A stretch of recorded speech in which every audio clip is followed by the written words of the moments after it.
Détenu depuis 2018 et en grève de la faim avec 36 co-détenus, l'Irlandais d'origine togolaise Abdoul Aziz Goma adresse une lettre poignante au monde.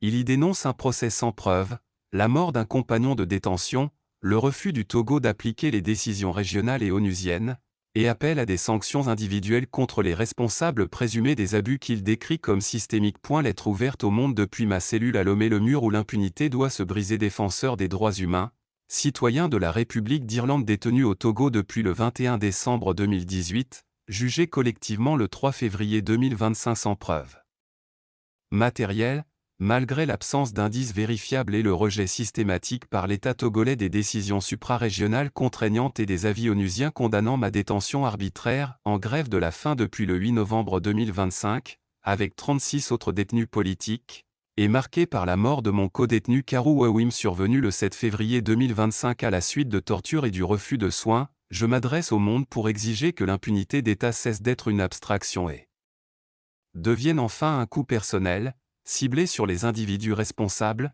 une inférence publique capable d'interrompre l'arbitraire avant que les corps ne s'éteignent et que les dossiers ne se dissolvent dans le silence administratif. Mon cri, astérisque si je devais tomber avant l'aube de la justice, que mes mots ne soient pas une fin, mais une transmission. À vous, mes compagnons de la prison civile de Lomé qui transformaient la fin en acte de vérité, sachez-le, la preuve ne doit jamais s'éteindre avec nos corps. Que votre détermination demeure le sanctuaire où l'impunité se dissout. J'en appelle au Department of Foreign Affairs, la protection n'a de sens que lorsqu'elle protège l'humain. Si je venais à disparaître, que mon corps retrouve une terre libre, non comme procession mortuaire, mais comme rappel sacré du devoir démocratique de défendre la lumière contre l'obscurité. À mes soutiens visibles et invisibles, merci. Votre parole fut une flamme quand l'administration cherchait la nuit. Continuez d'exiger une justice qui coûte, car l'abus sans conséquence renaît toujours. Aux défenseurs des droits humains, une justice qui arrive après les tombes n'est plus une justice, mais une oraison. Cherchons la vérité vivante, pas son décor funéraire. Je ne meurs pas de la faim, mais du refus de preuves et de soins. Et si mon corps devient symbole, qu'il soit celui du prix spirituel nécessaire pour interrompre l'arbitraire. Et à tous les détenus politiques du Togo, je vous vois. Que notre souffle, même affaibli, marque la fin de l'impunité, non la fin de la vérité. On peut étouffer une voix, jamais un peuple qui réclame la preuve.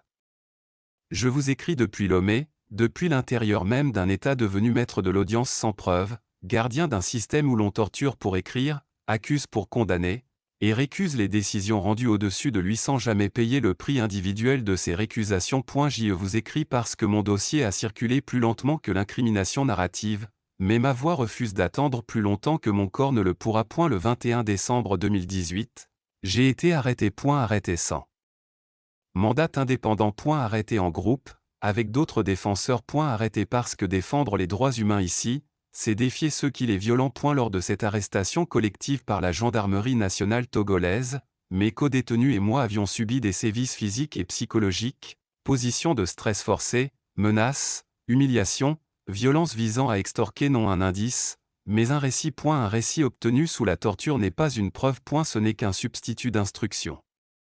Jamais l'instruction elle-même. Pendant 6 ans et 2 mois, il n'y eut pas de procès. Ce n'était ni un oubli, ni une négligence. C'était une stratégie. Car tant que l'audience ne commençait pas, la preuve n'était jamais une obligation. J'ai saisi des ONG, adressé recours après recours, alerté les mécanismes suprarégionaux et les organes des Nations Unies.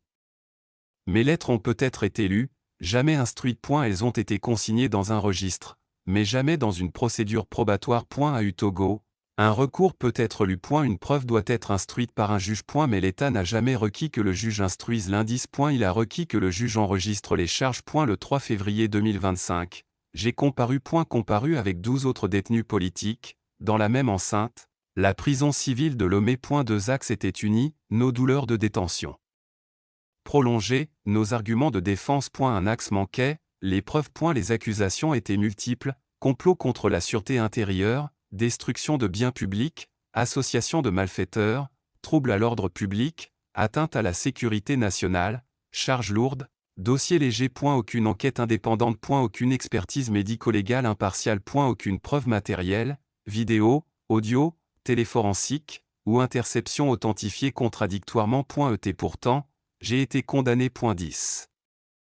En point disant au nom d'une version point disant parce que la lecture a remplacé l'instruction point disant parce que la sentence était prête, mais pas la preuve point quelques jours plus tard, un corps est tombé, Karouawim, mon codétenu point mort le 7 février 2025. Des suites des tortures subies lors de notre arrestation et du refus total de soins après l'audience point aucune enquête indépendante point aucun responsable sanctionné point et sa mort est devenue une disparition administrative, jamais un dossier judiciaire point le Togo refuse d'appliquer les arrêts contraignants de la Cour de justice de la CEDEAO, l'avis du groupe de travail des Nations Unies sur la détention arbitraire, la résolution du Parlement européen des 10-11 septembre 2025. Ce n'est pas un accident. C'est une doctrine. Et la Commission nationale des droits de l'homme observe sans sanctionner. Ouvrir les yeux sans ouvrir les conséquences. C'est co-signé. Une commission qui se tait devient spectatrice du théâtre. Ce que vous deviez interrompre est devenu ce que vous avez accepté. Mon jeu n'est pas esthétique. C'est un instrument de survie juridique. Quand l'État efface les preuves, le corps devient la preuve. Mais le monde doit exiger que les procédures redeviennent preuves, avant que les corps ne disparaissent. Je veux parler des familles. Vous avez raison de me le reprocher. Et ma mère. Mes frères. Mes sœurs. Mes proches. Mes racines togolaises que l'on a éclatées. Manu militari. Les familles n'ont pas partagé mes actes. Elles ont partagé mes condamnations. Elles ont subi précarité, endettement, stigmates, traumatisme, isolement, entraves éducatives. Coûts médicaux non pris en charge. Elles sont devenues victimes collatérales d'une procédure sans preuve. Un État qui se dispense d'enquête se dispense aussi de justice familiale. Sanctions individuelles exigées. Je demande aux structures normatives européennes.